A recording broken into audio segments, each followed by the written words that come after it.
નમસ્તે મિત્રો, આજે તારીખ 22 ઓક્ટોબરનો દિવસ એટલે અમારી શ્રી કેદારનાથ ધામની યાત્રાનો દિવસ. અમે આગલા દિવસે જ ગુપ્તકાશી પહોંચી ગયેલા અને અત્યારે વહેલી સવારે હેલિપેડ પર પહોંચવા માટે અમે નીકળી ગયા છીએ. મિત્રો, કેદારનાથ જવા માટે ગૌરીકુંડ સુધી કોઈ પણ વાહનમાં પહોંચી શકાય છે અને ત્યાંથી લગભગ 14 કિલોમીટર જેટલું અંતર પદયાત્રા કરીને ઘોડા પર કે પાલખીમાં અને હેલિકોપ્ટર દ્વારા શ્રી કેદારનાથ મંદિર સુધીની યાત્રા થઈ શકે છે. આજના વિડીયોમાં હેલિકોપ્ટર રાઇડ, હેલિપેડથી જોવા મળતું પ્રકૃતિ દર્શન, હેલિપેડ પર મળેલા વિદેશી પ્રવાસીઓ સાથેનો વાર્તાલાપ, શ્રી કેદારનાથ ધામની યાત્રા, શ્રી કેદારનાથ મંદિર વગેરે તમને જોવા મળશે. આજે અમે કેદારનાથની યાત્રા માટે ત્રિજુગી નારાયણ હેલિપેડ પર આવી ગયા છીએ. કડકડતી ઠંડી છે, સવારના 8 વાગ્યા છે. હજી હેલિકોપ્ટર રાઇડ શરૂ નથી થઈ એટલે અમે સૌ અહીંયા વેઇટિંગ રૂમમાં રાહ જોઈને બેઠા છીએ. સૌના હૃદયમાં કેદારનાથની યાત્રાનો ઉત્સાહ છે. કેદારનાથ મંદિરના દર્શન માટે સૌ ઉત્સુક છે અને કડકડતી ઠંડીમાં પણ સજી ધજીને સજ્જ થઈને અહીંયા અમે સૌ આવી ગયા છીએ. તમે જોઈ શકો છો કે અહીંયા કેદારનાથની પર્વતમાળા, પહાડીઓ દેખાઈ રહી છે. સૂરજ ધીમે ધીમે ઊંચે આવી રહ્યો છે અને આવા આહલાદક વાતાવરણમાં અમે રાહ જોઈએ છીએ કે ઝડપથી હેલિકોપ્ટર રાઇડ શરૂ થાય અને અમે જલ્દી કેદારનાથના મંદિરે પહોંચીએ અને દર્શન કરીએ અને આ કુદરતનો આનંદ અમે માણીએ. જુઓ, સૌ યાત્રિકો અહીં હેલિપેડ ઉપર વિહરી રહ્યા છે અને ઉગતા સૂર્યનારાયણના દર્શન કરી રહ્યા છે. એકદમ ખુશનુમા વાતાવરણ છે. અહીંથી દૂર બરફના પહાડો પણ દેખાઈ રહ્યા છે.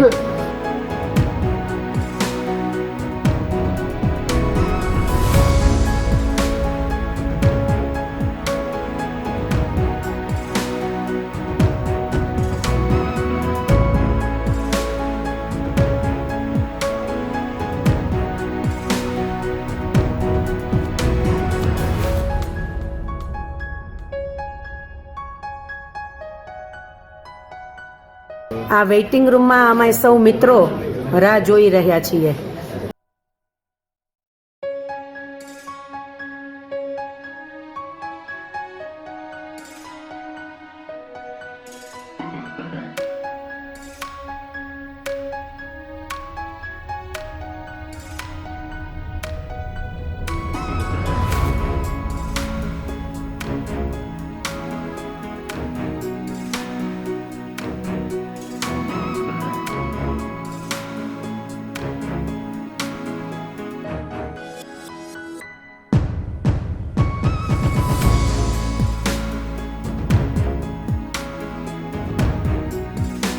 અહીંથી તમે ખીણનું સૌંદર્ય જોઈ શકો છો.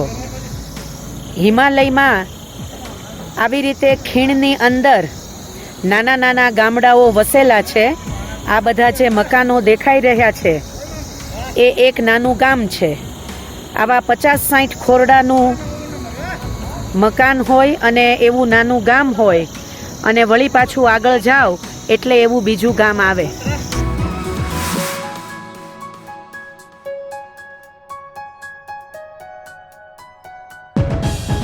અહીં તમે જોઈ શકો છો કે પહાડમાંથી મંદાકિની નદી એ વહી રહી છે. ગંગા મૈયાના, યમુનાના વિવિધ સ્વરૂપો આપણને હિમાલયની પર્વતમાળામાં જોવા મળે છે. કેદારનાથ પાસેથી જે ગંગા વહે છે એને મંદાકિની તરીકે ઓળખવામાં આવે છે. પ્રમાણમાં મંદાકિનીનો પ્રવાહ એ શાંત છે, બહુ ખળભળાટવાળો નથી અને શાંત રીતે એ પર્વતમાંથી નીચે ખીણ તરફ વહી રહી છે. બરફના પહાડોનું અદ્ભુત સૌંદર્ય અહીંથી આપણને દેખાય છે. વાદળા અને બરફ જાણે એકબીજાની સાથે જુગલબંધી કરતા હોય એવો અદ્ભુત નજારો છે. Hello ma'am, what's your name please? my name is Nirmala. And you are from Germany. I am from Germany, well. Yes. Ma'am, you? Switzerland. Switzerland. Wow. So tell me something about India.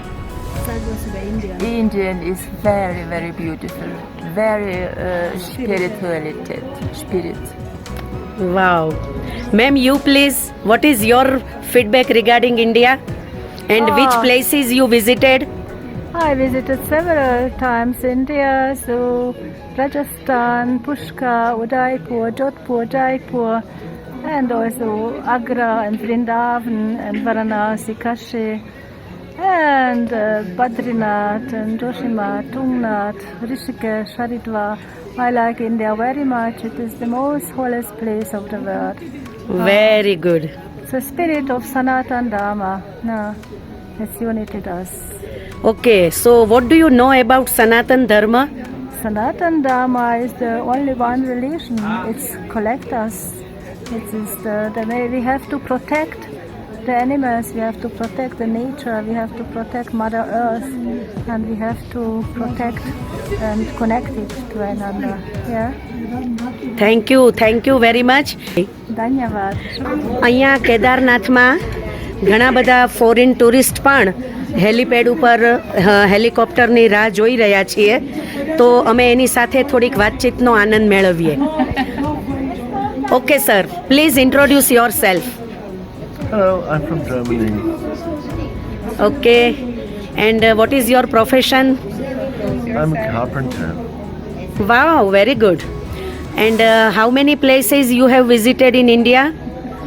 Oh, well, we've been here for 2 weeks and we visited about one place a day. Okay, so what is your opinion regarding India? Oh, the people are very nice. It's a beautiful country, but the plastic lying around and the pollution is terrible. Yes. There must be something done. Thank you for your suggestion. Ma'am, you please. Yeah. What's your good name and your introduction, please? My name is Christine. Wow, Christine, how are you? I'm very fine. I fall in love with India, and especially I fall in love with the Himalaya. Yes, Himalaya is the beautiful place in the India. Yes, I agree. Yes. What's your feedback regarding India? I love it. And I love the spiritual part of India, the spiritual soul of India. And whatever you could, whatever I especially could find and experience in the mountains. Thank you, ma'am. Yes, ma'am. I also welcome you in India. Yes, Please give your short introduction and say something about India. My name is Irmi. I am from Switzerland and I love India. I have been here for several times already. Right. But that's the first time here in the Himalayan. Okay. And it's great, the nature. And yeah, I like the special vibration of India. Wow. It has something special that no other country has. Yes, there is something special which we can't describe in words. Yes, something in Just the we can heart. feel it. Yes, yes. Yeah. We are very much pleased to see all of you here in our India. Enjoy India. Yes. Yes, ma'am, please. Yeah, my name is Hanga. मेरा नाम हंगा है. Wow. You can speak Hindi also. Ma'am, थोड़ा सा धूप में आओगी आप? Yes. Yeah, okay. Yes. For me, it's the first time here in India. It's my first visit here, and I am very blessed to be here in the Himalayas. It's for me also a very special trip, and I love very much the energy here, and like Irmi said, the special vibrations. It's really special here in the mountains. It's it's very, very nice. We've been to Haridwar and Badrinath, and now we go to Kedarnath, so we're blessed to be in so beautiful and special and spiritual places. Thank you ma'am, thank you very much, thank you.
હેલિકોપ્ટરમાં બેસી ગયા છીએ અને હેલિકોપ્ટરની વિન્ડોમાંથી કેદારનાથના રસ્તે રમણીય દ્રશ્ય જોઈ રહ્યા છીએ. અમારી 6 જણની ટીમ હવે હેલિકોપ્ટરમાં બેસી ગઈ છે. હેલિકોપ્ટરની રાઈડ સાથે તમને કેદારનાથ વિશેની પણ થોડી વાત કરું. દેવભૂમિ ઉત્તરાખંડના રુદ્રપ્રયાગ જિલ્લામાં મંદાકિની નદીના કિનારે આવેલું શ્રી કેદારનાથ ધામ એ ભગવાન શંકરને સમર્પિત 12 જ્યોતિર્લિંગ પૈકીનું એક મંદિર છે. પૌરાણિક માન્યતા અનુસાર પાંડવોએ આ મંદિરનું નિર્માણ કર્યું હતું અને પછી જગતગુરુ આદિ શંકરાચાર્યજીએ તેનો પુનરોદ્ધાર કરાવ્યો હતો. મહાભારતના યુદ્ધ પછી પાંડવોએ પ્રાયશ્ચિત માટે અહીં જ ભગવાન શિવની ઉપાસના કરી હતી અને પછી મોક્ષ માર્ગ તરફ પ્રયાણ કર્યું હતું.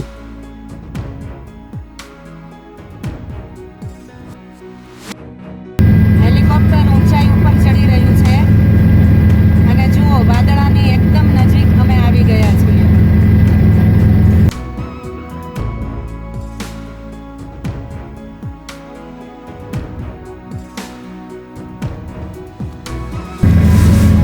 નીચે ખીણનો પણ અદ્ભુત નજારો છે.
મિત્રો સવારના 8 વાગ્યાથી અમે Sitapur arrow aircraft private limited કંપનીના હેલીપેડ ઉપર રાહ જોતા હતા અને અત્યારે 4:15 વાગે અમે કેદારનાથ પહોંચી ગયા છીએ.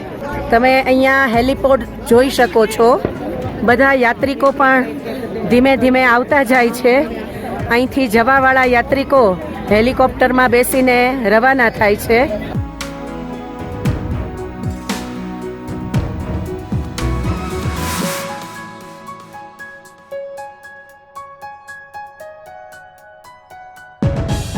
અદ્ભુત દ્રશ્ય છે.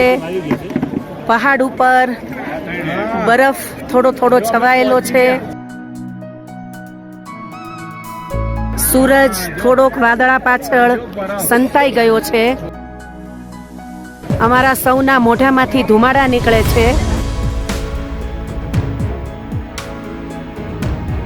ઠંડી છે પણ સહન કરી શકાય એવી ઠંડી છે.